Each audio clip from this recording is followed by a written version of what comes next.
Hello, hello, hello, I'm back again. Yes, I know I skipped another week, and that was a mistake.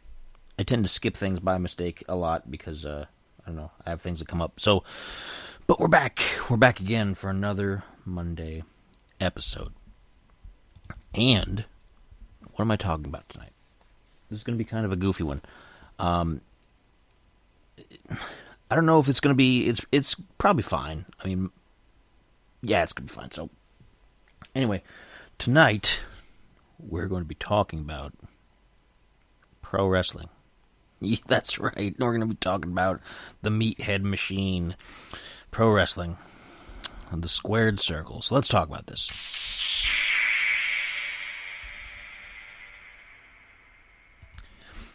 Now, when I was a kid, I was kind of into wrestling, because when you're a kid, you're always into that kind of stuff, like the real life superhero kind of thing, right? And I remember watching sometimes when it would come on. We didn't have cable when I was a kid. We didn't have cable TV, and that was before satellite, and that was before internet TV and all that kind of stuff. So I couldn't watch later on. But I kind of didn't want to. I fell off back and forth throughout the years. But when I was a kid, I would watch occasionally an episode of whatever wrestling show was going on regular network TV. And it was late 80s, early 90s. Late 80s, early 90s stuff. And the landscape was a bit different than what it is now. Like, the production value is different. And on a side note, I know I have a listener creeping up on the stairs who probably has to go to bed. But I don't know. We'll see if she does. But when I was a kid, I would watch. The only thing really that was around at the time that we got was WWE stuff, and it wasn't the E, it was the F at the time. That was before they changed the name. And I remember, like, you had Hulk, you had Bret Hart, you had some other big names, you had early Undertaker and things. Undertaker's the wife's favorite, by the way. Undertaker's her favorite wrestler. And fast forward a little bit, she actually got to see, he's retired now mostly.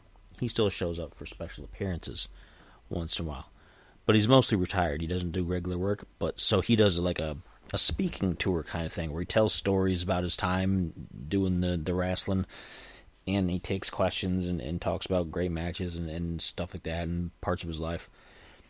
And so she got to see one of those. She went to, I think it was Cleveland or something like that. Not too far. And got to see that. So that was cool. So rewind back.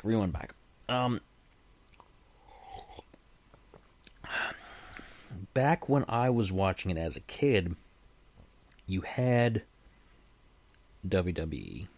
Although, like I said, it was the F at the time. And then you had WCW, which was World Championship Wrestling. And WWE was World Wrestling Federation at the time. It wasn't World Wrestling Entertainment like it is now. And they were the two big ones, but you never saw, on the network stuff, I never saw, maybe we just didn't have the channels or they didn't come in. Because I lived out in the middle of nowhere in Pennsylvania, right? We didn't get much out there. We didn't get a whole lot. And so I didn't see any WCW. I don't remember when it got started. I'm sure it got started before I was really aware of it, but I never really saw much of it. And some of my favorite wrestlers, it was interesting because I wasn't into Hulk Hogan and that kind of stuff. I wasn't into some of those big guys. I liked Roddy Piper because he had a bad attitude, and I had a bad attitude. I probably still have a bad attitude. I liked Bam Bam Bigelow. He was entertaining. I liked Bob Backlund, was one of my favorites. He was getting up there around that time. He'd been in a lot of the early wrestling. Now, here's a short bit of concise wrestling history. Once again, I'm still hearing someone on the stairs who needs to go to bed. Instead of listening in, they can listen to it tomorrow when they wake up. She's going to sit up there and giggle at me probably about it. Getting away with it. But Bob Backlund, yeah, by the time I was watching, he was pretty much, I don't want to say he was past his prime, but he was past when his glory days were. And the WWE usually used him mostly for comedic purposes. Like, they had this string where he would come out, like, every time he'd come out, he would be dressed up as a different U.S. president for some reason. But one of the things I liked about him is he was kind of crazy. He would just, like, flip out and do weird stuff. And his special move was a hold called the cross-face chicken wing. And it was just a fun name. It was a fun name. And I really enjoyed it because I liked the name more than anything else. But, yeah, he was just about towards the end of most of his run when I was watching. And I remember Ted DiBiase, the $1 Million Man. He was always paying people off and throwing money around. And he, I remember they had a story where he bought the company. And he was, like, firing everybody. It was funny. And, but my watching was really sporadic. I couldn't really follow the storylines too much because we didn't get the channels in regularly. Sometimes you'd get them in, sometimes you wouldn't. It just depended on the weather and all that kind of stuff. Because again, we were out in the middle of nowhere. You'd use the antenna on top of your TV. You didn't have any cable boxes or anything. At least we didn't. And there were some people. I don't know if anybody in my area even had cable. I know if you went a little bit down the road in one of two directions towards the bigger towns, you could get cable. And it wasn't a box, it was just straight from the wall, and it went to one TV. If you wanted cable on multiple TVs, you had to have multiple cables running your house, and it was really expensive. So, I would watch occasionally. I never got to see the big stuff. Like, I didn't get to see WrestleMania or any of that kind of stuff. I didn't see any of that until I was much older. And when I'd moved out on my own. And I was living with roommates, and we had cable. And we would watch some of the big events sometimes. But that was towards the end of when it was still, like, for a while, for most of the time, it was on what's called pay-per-view. And if you're an adult, you know what that means. You know, you have to, the younger kids, they don't have that so much anymore because they have streaming and all that kind of stuff. But growing up, when you had, like, big movies or big events, like concerts and things that would broadcast on TV, or mostly it was like boxing fights. You'd have boxing fights, and they'd be pay-per-view, which means you would have to call your cable provider, because it was only on cable, and you'd have to tell them, hey, I want to order this event, and then you'd get a special channel that you could watch, and you'd get to watch that event, and once it was over, it was over. You paid your money, it was over, and then you didn't get to rewatch it, you didn't get to, there wasn't any downloading. People had VCRs, and they recorded some of that stuff, but then eventually they got technology that would try to scramble your videotapes, and that kind of stuff. But now they don't have that. Now it's all streaming mostly. Like, all the WWE stuff, the major stuff, is now on the Peacock app, because everything's got an app now. There's apps for everything. Every major network has an app. Every channel that used to be just cable-only channel has an app. Like Nickelodeon and all that other stuff that was only on cable, they've got an app, and you watch through a service. And so now you watch, if you have Peacock, you get WWE content without having to order it separately, which is interesting. Later this year or next year, I don't remember the exact time frame, but one of their shows is going to be moving to Netflix, which is going to be a really interesting way of doing things. I don't know how does Netflix even do live content, or is it just, I don't know. Is it all pre-taped? I've never known anything to be live on Netflix, but maybe it's something new. Maybe it's something new that they're going to try.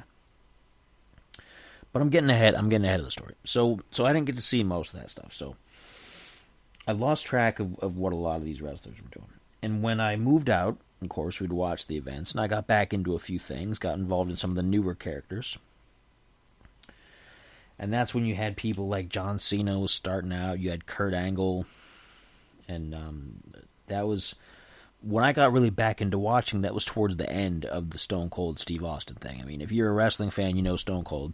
If you're not, you won't know any of these names I'm talking about, probably. But that was around the time, like I said, when he was finishing up. I watched when he left, or the build-up for him leaving, because he, in real life, was actually developing a neck problem. Because you take so many... See, here's the thing about wrestling. Okay? And I'm going to say a couple things that might irritate people who are super into it. But let me clarify. Okay, let me talk you through it. Let me talk to you, as one of the modern wrestlers would say. Wrestling is not entirely real.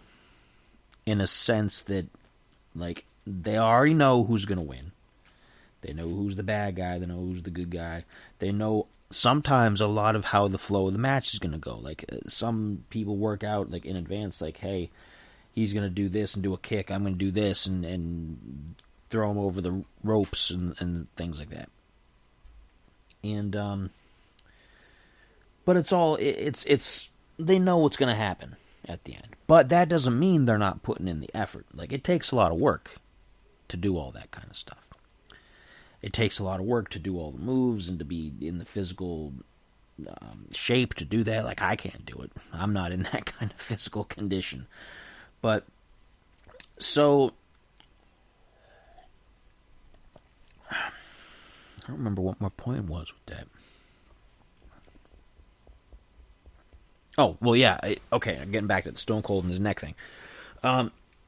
So even though it's choreographed to a certain extent, and it's scripted to a certain extent, you can still get hurt. And you can still, like, things can still go wrong. Right? Like, you can, they do a lot of times where somebody gets injured in a match as, like, a part of the story, and they're not really hurt, but they gotta pretend they're hurt for several weeks before making a miraculous recovery and overcoming the odds, right? But it does happen relatively, not all the time, but often enough that people get really hurt. Like, they develop actual injuries, and some people can't, like, when they're still young, they can't wrestle anymore. Because they hurt something that if they hurt it again, then it could be a permanent injury and things like that. It could affect their quality of life. And Stone Cold developed this thing with his neck from too many falls on the neck, or the upper back and the neck area, where it kind of fuses a little bit. And if you take too many hits on it, then you can really hurt yourself and be permanently injured, like paralyzed and things like that. So he basically had to take a retirement. And he still comes back and does guest stuff every so often, but he doesn't do full matches anymore. A lot of the guys don't. Like, he can't do it. Kurt Angle can't do it.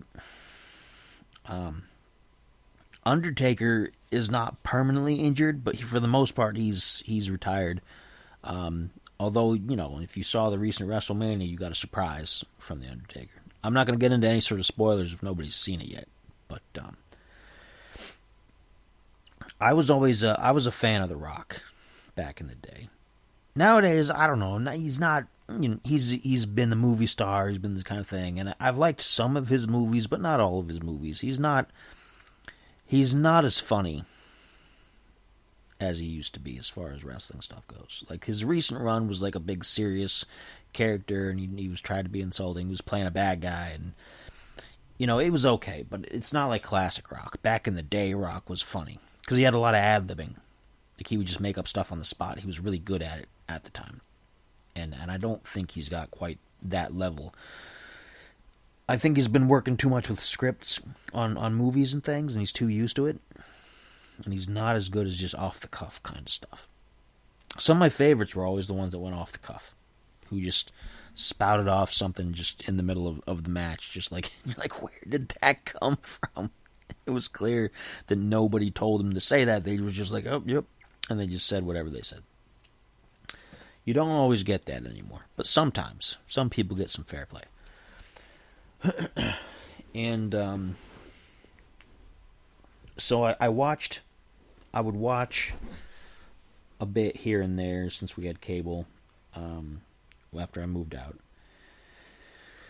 And then I fell off again when I moved to the general area where I am now.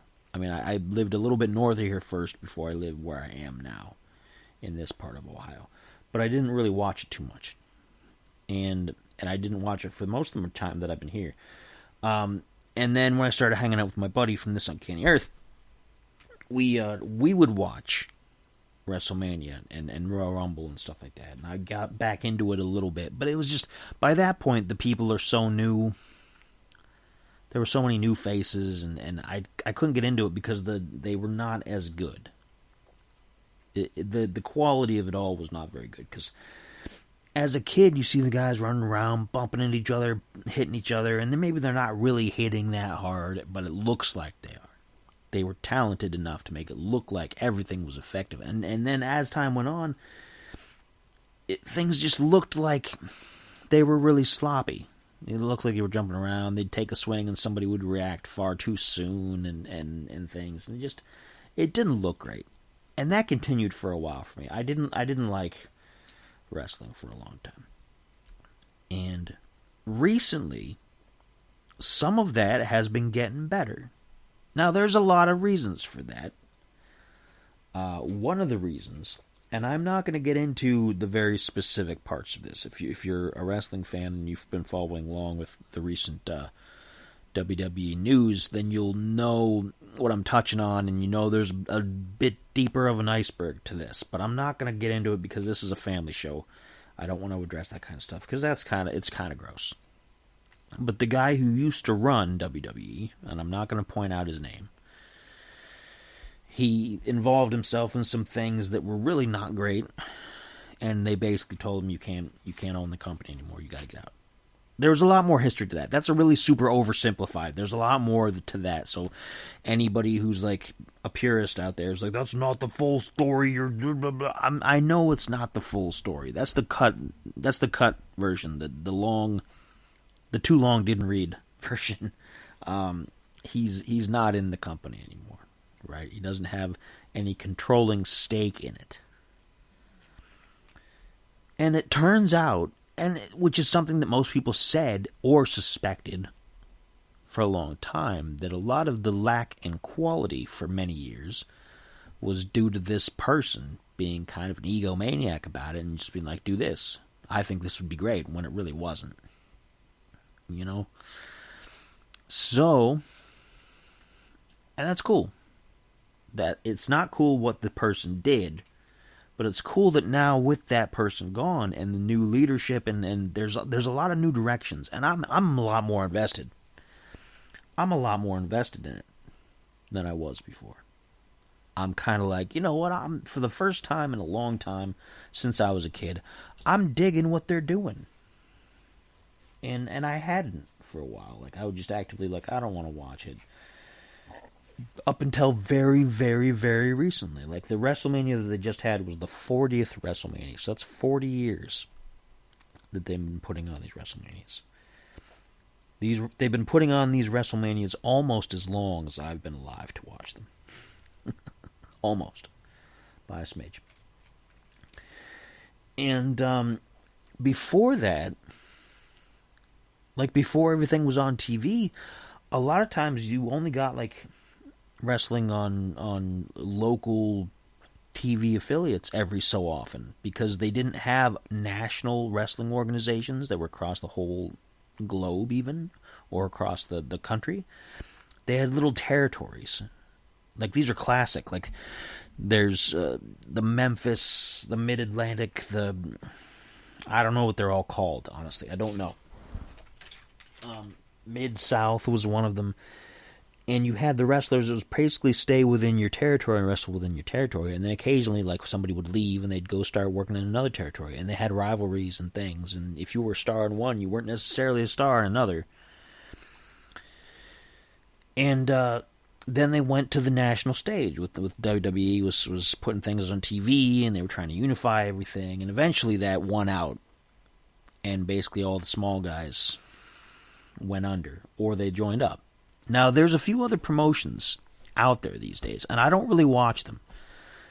But I'm not gonna say whether they're good or bad, because I don't really pay attention. I know some people have strong opinions about them, but like when I was a teenager and growing up, they had the WCW versus WWE, which I never got to see in WCW, remember? But now you have WWE, which is the largest and the most successful by any means, by every metric. And then you've got AEW, which is the second most popular right now. And then you've got TNA, which I guess went away for a while and then came back. Like, they revived it as a product. And then you have New Japan Pro Wrestling, which is Japanese specifically, although you do have some American wrestlers over there, and they're allied with AEW as far as, like, sending talent back and forth. You've got NWA came back, which was an old one that was back from the territory days, I guess. And there might be a couple more. I don't know. I don't know what most of them are. Wrestle Kingdom, I think, unless that's part of New Japan. Some of the lines are unclear on these things, but I don't really watch the other ones. Not for any lack of quality or talent or anything. I'm used to WWE, and that's kind of the product that I stick with. And I don't want to diversify too much. Probably a little bit of bias, but I'd rather stick with what I know. And their product is improving. It's the best it's been in a long time, I think, if you're going to be a wrestling fan. I remember, and I did, when I was a teenager in school, we did backyard wrestling, which was a big thing at the time. The backyard wrestling scene was huge. It was mostly like teens and young adults doing these federations and things, setting up rings and things in somebody's backyard and having big events and basically having like high school parties where you'd invite a bunch of people and people would wrestle. And you'd have your gimmicks and your music and everything. And I did a little bit of that, not much. We had a website that was, I don't know, we had a few people in it. And out of that bunch, I think two of the other main people involved I don't really associate with anymore. One of which I don't associate by choice. And the other person, it's just, there's apparently some history there that couldn't be recovered, and they won't associate with me anymore, which is really unfortunate. But a couple of the other people I still talk to online. They were school people, which is it puts me in a weird place thinking about stuff like that, because school was such a different place. I had this core of people that I was friends with that I would come back and forth with. I feel like they all had a circle of friends, and they called it that. They called it a circle, and they called it the group, where they were all friends with each other, and I was kind of like, I was individually sometimes friends with each one, but I wasn't friends with the group as a group, and I always felt like the outsider coming in, and it always seemed to cause some kind of friction, I think. And it didn't help that at a point in there, I was off and on dating one of the girls from that group, and that was a contentious multi-year relationship. Long over. I'm not pining or anything either. I'm not gonna be like, oh well, maybe one of these days. Nah, it's old news. Back in the day, and that that always puts a strain on things, because people have their hormones and they have all this stuff going on, and you don't know where your emotions are at, and so I had a lot of issues with that. But it was fun at the time. Occasionally, like the backyard thing was fun. I kept the gimmick I created for that, though. I kept the gimmick I created for that, and I use it in my video games. Because WWE makes video games every year, it seems like. I don't buy every year's game because they're not that much different for the most part. I have an old WrestleMania game on for the original Nintendo system, way, way back. I have a wrestling game for the original Xbox. I think I have one for the original PlayStation. And then that I shoot ahead to, I've got one for Xbox 360, and it was like the 2014 edition, and then I skipped everything else until the 2023 edition, which I got for a cheap price, and I'm not as impressed with. You would think that games advance for so much, and this one hasn't advanced too much farther than what I would have hoped from 14. 14 was the better game, to be honest. And that was like 9 years earlier. So, go figure. But I've carried my wrestling persona through all of these games. And like me, he's kind of a jerk sometimes. He speaks his mind and gets himself into trouble, but for the most part, he's usually the champion. Which, you know, I like to think I win more often than I lose in life. But who knows? That's probably a little bit of overt pride there, I suppose. Delusions of grandeur, some would say. Or maybe they wouldn't. Big dreams, I guess. But yeah, now we watch more of the wrestling. What used to be pay-per-views, now they're called premium live events. We watch those. Like, we watched this last WrestleMania, which was WrestleMania 40, which was the most impressive WrestleMania I have seen in a long time. Enough so that I'm starting to watch fairly regularly the shows and things now, because I've added another review show to my YouTube repertoire, if anybody out there is interested. If from this episode you're like, yeah, I want to hear your thoughts about that some more, which would be a first, you can go on my YouTube, which this episode will go to after the fact for on demand, along with all the other various audio streaming places you can send it. And you go to YouTube, it's Spider Does Things. Like, share, subscribe, Spider Does Things on YouTube. And you will find Spider Slam, which is a play on the WWE Premium Live Event SummerSlam. And I thought it was clever. Maybe it's not. I keep thinking maybe it just sounds goofy. And it probably does, but wrestling is kind of goofy. You know what I mean? You know what I mean? You know what I mean? You know what I mean? You know what I mean? But yeah, if you want to hear my thoughts and reviews on specific modern wrestling things, that's the new show. Along with the other things I do. I still have the tasting videos. I still have the Twitch streams. I still have a lot of things up there. Plus episodes of this, of course, of Let's Talk About This. But that's about all I'm going to say about that now. And I'm going to let you go and have a great evening. And I'm going to probably watch Monday Night Raw in a little bit here and type up my review of that, because that's going to be my, like I said, that's going to go up on the YouTube. So if you want to hear those thoughts, I have 2 episodes up now from the Raw after WrestleMania and the SmackDown after WrestleMania. And this will be the second week of reviews. Spider Does Things on YouTube. Like, share, subscribe, and have a good night.